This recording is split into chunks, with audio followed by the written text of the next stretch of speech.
It's early in the morning, but it's a very exciting day because Imabel is about to go on her first American road trip. You know, when you think of the Old West, we watch all these westerns, you know, and all the cowboy shows on TV like Have Gun Will Travel, Gunsmoke. When you think about, and that's what the rest of the world thinks of a lot when they think of America, they think of cowboys and Indians and all that. But when you think about what we call the Old West, cowboys, gunslingers like Wild Bill Hickok and that period in time only lasted about 80 years. Less than Grandpa's lifetime, because you had cowboys and all that from about 1810 to about 1890. That's when that's only 80 years. That was what the Old West was. You know, all those programs like Wagon Train and all that. That's how quick the world changed. The lifetime of one person was the Old West. Versus, say, like medieval, you know, like back in the Dark Ages and all that, you know, when they fought with swords and all that, those lasted hundreds of years. In the Philippines, do you see wide open spaces like this? Yeah, you see it when you look over the water, because you're looking over the ocean, but I mean on land, do you look and you see like 2 miles away or whatever? Now, no, I don't see that. You went scuba diving? Yeah, were we, with my scuba tank, were we married yet when we did that? I think that's before we were married. We went out there and tried out my scuba tank. Well, one of the guys that I knew and I went to high school with that I worked with, this was many years ago, he said one time he was driving by, this was on the south side of Bismarck near the park. They were driving and they saw this cardboard box laying in the middle of the street. And his friend says, should I cream that box? Meaning, should I drive over that box? And this friend of mine said, no, you better not. There might be something in it. So the guy swerved around it, and as they drove by, this other guy in the passenger side looked in it, and he said, hey, I saw a little shoe in there. So they stopped, and they went over and checked the box, and here there was a little kid in this box. I suppose about 3 years old or whatever. He was laying in this box in the middle of the street. And so they took him out of the box, and they took him to his house and rang the doorbell, and when his mother came to the door, they told him where they found her son. So that's why you don't want to drive over boxes and things that are laying in the street. You don't know what's in there. There could be something in there that could cut your tire and ruin your tire and even make you have an accident. But could you imagine if they had driven over this little kid just for the fun of squashing a box? That would have been something. Are you getting an education on this trip, Imabel? Yes. Is she getting sleepy on this trip? Are we boring her? Like these hills you see out here. A lot of them times they're flat on top. You look, see, like there's a small one right there. They call those buttes. I love it. It's so relaxing. There's no jungle here, see? Makes me sleepy. This is grassland. This is grassland, farmland, good farmland. Soothing to the eyes. Yeah, all of North Dakota had glaciers over it except the extreme southwest area. They have dinosaur digs in the western part of the state out here. How big are the blades? Well, they're longer than the semi. They haul them on a big flatbed. Oh, they've got to be what? And then they'll have a car like behind the semi so that when cars come with a sign on it probably that'll say, and there may be one on the truck too that says long load. That's how big, they don't look that big from here. But those 3 blades you see, 1 blade on a truck they haul. There's longer than a semi truck. That's how big those blades are that are going around there. They don't look that big from a distance, of course, but it's deceiving how big they are. But that's probably going to be the thing of the future, because wind is clean and it's renewable. You never run out of wind. North Dakota is considered the Saudi Arabia of wind power. Here goes a coal train. Heading north. Here it says beef country. Yes, I'm a beef eater. But it's only 9 o'clock. I would be a buffalo eater if it didn't cost so much. Dickinson isn't too bad of a town. It's just pretty far from a lot of other places. They got a couple Corvettes there for sale. But Imabel wants a Mustang. It says garage sale. I want a Trans Am. I got one. That's my favorite car for looks. Right here. We're in the Queen City of Dickinson, North Dakota now. I used to come here for wrestling when I was a kid through high school. You guys could get That looks yourself, good. if you want to get a bun and stuff, 2 for $3 it says. I don't think that's a bad price. We're gonna take one bite out of this. What kind is this one? It's cheesy something. It's a cheddar wurst. It's like the Johnsonville cheddar. I like it. He went out with his cousins, my dad, to the cousins' farm. His cousins lived on a farm, and he started working on a farm when he was 4 years old, Grandpa did. And he wasn't even a farm kid, but he learned about all that stuff. Well, we were down at the Nationals. This was your junior year. And there was this kid out of Illinois. His last 2 years in high school, he was 50-0, so he won 100 straight matches. And he's a 2-time state champ from Illinois, undefeated the last 2 years down there. And a bunch of guys were talking to him, and Randy Berwick, the wrestling coach from Hettinger here that we're coming up near here, he was down there,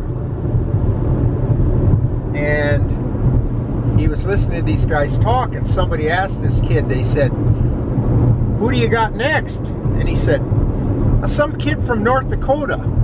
He said, I hear he's pretty good though. And then they said, "Well, who do you got next?" Like it was a foregone conclusion that he was going to win. And then Randy Berwick was listening to all this talk, and so then he said to the kid, "Well, just how good are you?" Because he knew that you were the kid from North Dakota, he was going to be wrestling. So he says to the kid, "Well, just how good are you?" And the kid said, "Well, I'm pretty good. I won my last 100 matches." And Randy Berwick said, "Well, you better be," because he knew he was going to be wrestling you. And then you wrestled him, and you beat him with that front headlock. He was real nice afterwards, because apparently he uses that move, because he came up to me afterwards, and he said, "I can't believe it. He beat me with my own move." That's what he said to me. "You took him down several times with that." And see, the problem was, you scored first. And then when you usually beat guys worse is when they try to wrestle with you. You usually have your closer matches when guys are careful and try to run away.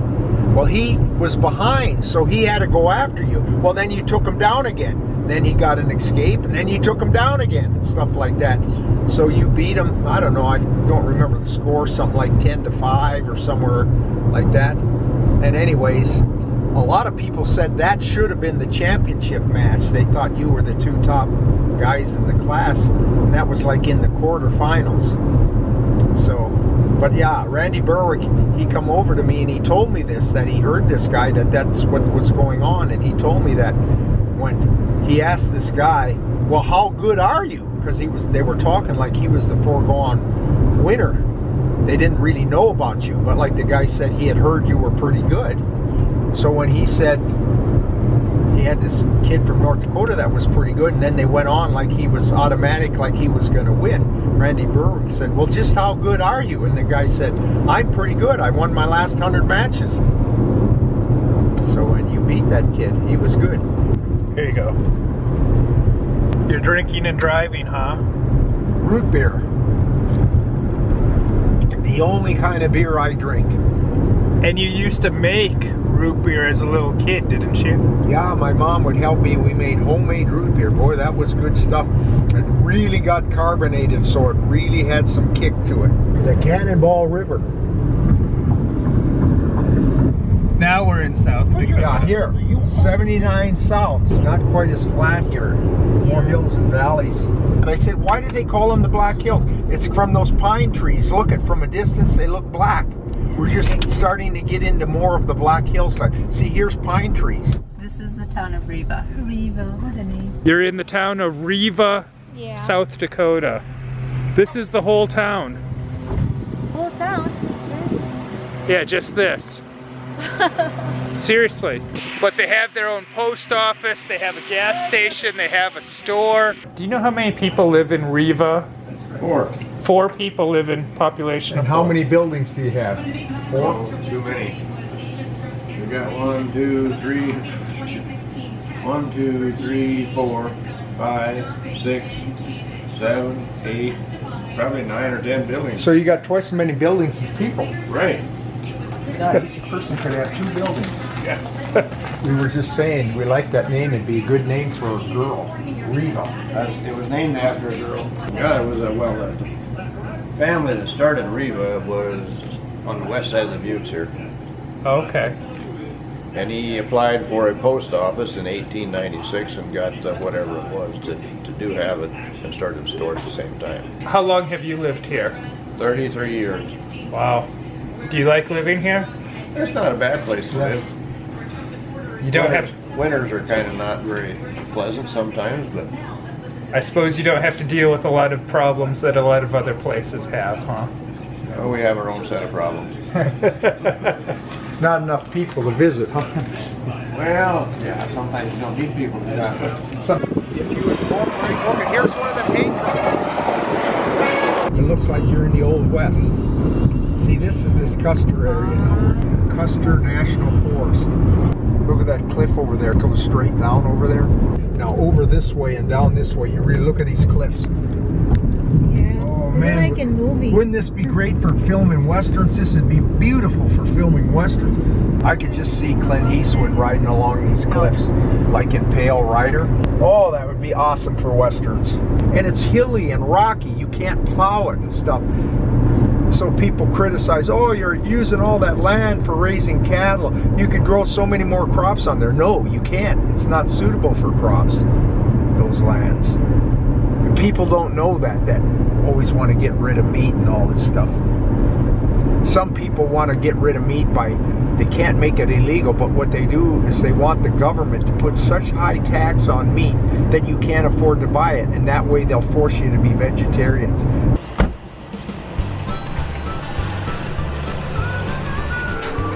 Takes us a while to get it. Thank you.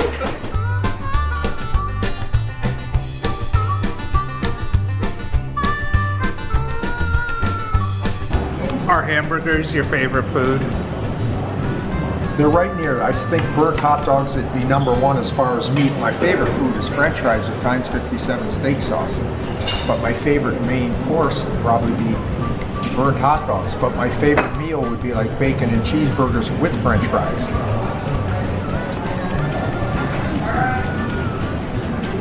This was a really cool place with excellent food. The lady working here though was clearly very annoyed with me. Ordering so much soda, I asked her if they had refillable sodas and then I ordered a bunch. She was clearly annoyed because when I handed her the glass for my last refill and I said thank you, she just grabbed it and took it away and said, you bet. If they serve refillable, then they should not have that attitude, I guess. Yeah, you can see the way this hill is way above everything else. This was supposedly important to the Indians, important holy ground or something. Oh, it takes some work to climb up there, boy. Look at those buildings down below. It gives you some idea how big that hill is.